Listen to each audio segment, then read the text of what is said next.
नमस्कार, आप देख रहे हैं SPN 9 न्यूज और मैं हूं आपके साथ मनीष कुमार सैनी। नजूल संपत्ति विधेयक के लागू होने के बाद राज्य में स्थित नजूल भूमियों का निजी व्यक्ति या निजी संस्था के पक्ष में पूर्ण स्वामित्व के रूप में परिवर्तन नहीं किया जा सकेगा। नजूल भूमि के पूर्ण स्वामित्व परिवर्तन संबंधी किसी भी न्यायालय की कार्रवाई या प्राधिकारी के समक्ष आवेदन निरस्त हो जाएंगे और अस्वीकृत समझे जाएंगे। यदि इस संबंध में कोई धनराशि जमा की गई है तो निश्चित ब्याज समेत धनराशि वापस कर दी जाएगी। हालांकि नजूल भूमि के ऐसे पट्टाधारक जिनका पट्टा अब भी चालू है और नियमित रूप से पट्टा किराया जमा कर रहे हैं और पट्टे की किसी भी शर्त का उल्लंघन नहीं किया है कि पट्टों को सरकार या तो ऐसी शर्तों पर जैसे सरकार समय समय पर निर्धारित करती है जारी रख सकती है या फिर ऐसे पट्टों का निर्धारण कर सकती है।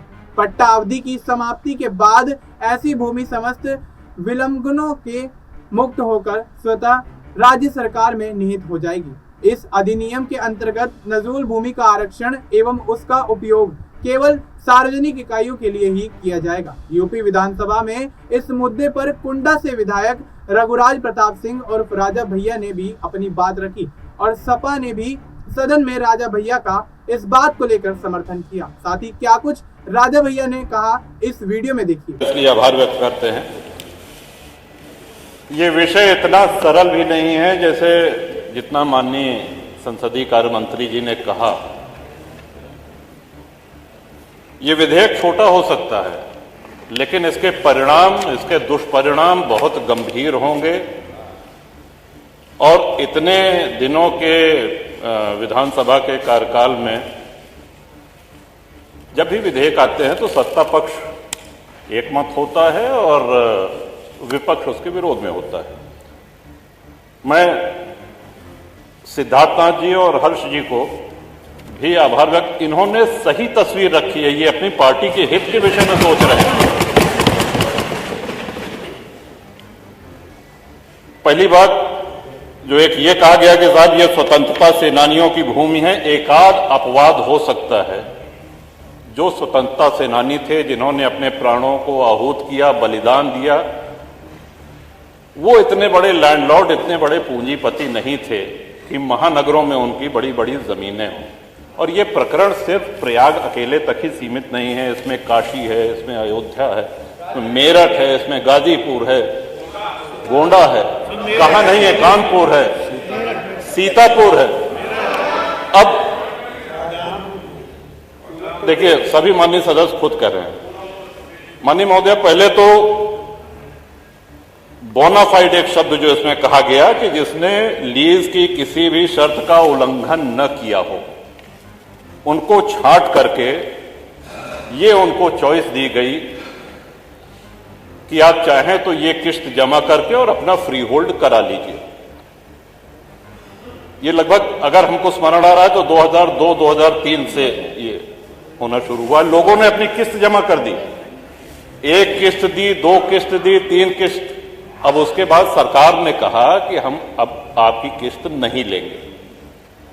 देखिए, सरकारें कंटिन्यूटी में, जैसा सिद्धार्थनाथ जी ने कहा, जो निर्णय हो गया है, सरकारें आएंगी जाएंगी बदलेंगी। आप किसी से किस्त पे कोई सामान लेते हैं तो किस्त, वो सामान आपका हो गया, वो संपत्ति आपकी हो गई। अब आप ये नहीं कह सकते कि नहीं, वो जो 15 साल पहले या 20 साल पहले या 25 साल पहले जो तुमने किस्त दी थी, ये पकड़ो अपनी किस्त और भूल जाओ इसको। और हम बहुत से ऐसे माननीय विधायक हैं जो शहरी क्षेत्र से हैं, लेकिन शहरी क्षेत्र से होते हुए भी ग्रामीण परिवेश का उनको पूरा ध्यान है। अधिकांश विधायक ग्रामीण परिवेश से आते हैं। अब जो गांव बसे हुए हैं, माननीय अधिष्ठाता महोदय, हम भी ये जानकारी चाहते हैं कि गांव जो बसे हुए हैं, क्या वो लोग अपनी भूमिधरी में घर बनाए हैं?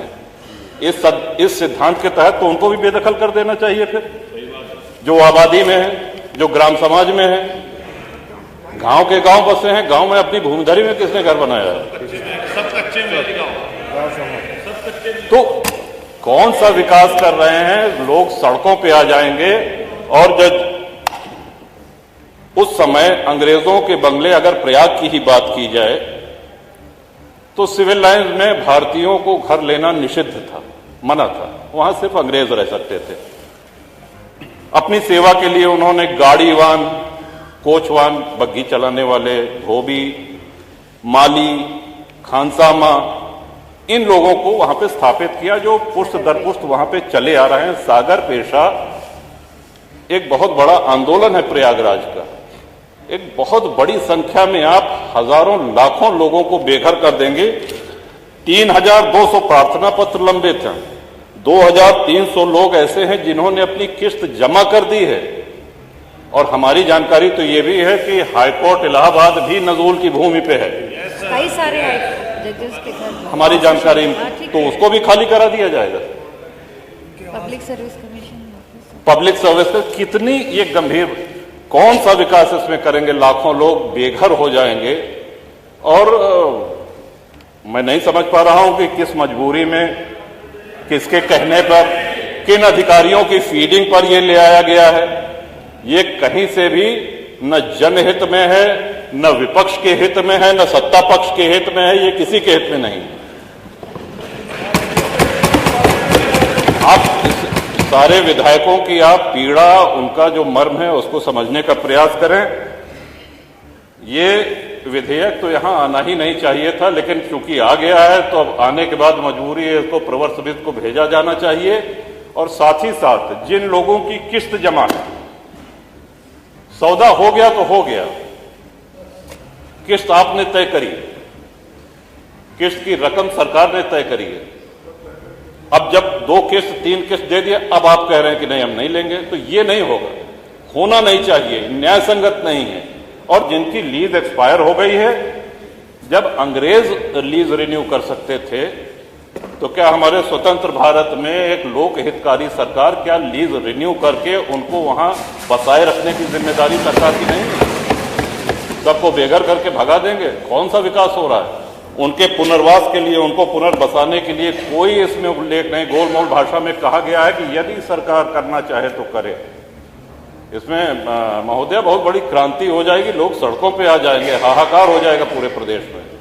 ये विषय बहुत ही जटिल है, बहुत ही संवेदनशील है। तो इन्हीं शब्दों के साथ मैं आशा करता हूं कि सरकार पुनर्विचार करे, प्रवर समिति को भेजे, और जो लोग जहां बसे हैं उनको किसी भी हालत में वहां से बेघर न किया जाए। जो फ्री होल्ड के क्रम में है फाइलें, उनको शीघ्र समयबद्ध निस्तारण किया जाए, उनकी शेष किस्त लेके, और जो लीज खत्म होने के कगार पे हैं उनकी लीज रिन्यू की जाए। इन्हीं शब्दों के साथ बहुत धन्यवाद। माननीय अनिल कुमार त्रिपाठी जी। बहुत बहुत धन्यवाद अधिष्ठाता महोदया। ये जो नजूल भूमि के प्रबंध के संबंध में कानून आया है, इसको आपने देखा कि किस तरह से नजूल संपत्ति पर राजा भैया खुलकर बोलते हुए नजर आए। और सिर्फ राजा भैया ही नहीं, काफी विपक्षी नेता भी इस मामले पर खुलकर अपनी बात रखते हुए नजर आए और इस मामले को विधानसभा में पूरी तरह से उठाते हुए नजर आए। अब ये देखना होगा कि इस मामले को लेकर देश भर की सियासत में आगे क्या कुछ माहौल बदलने वाला है। फिलहाल के लिए इतना ही। देश और दुनिया से जुड़ी तमाम जानकारी के लिए आप देखते रहिए SPN9 न्यूज।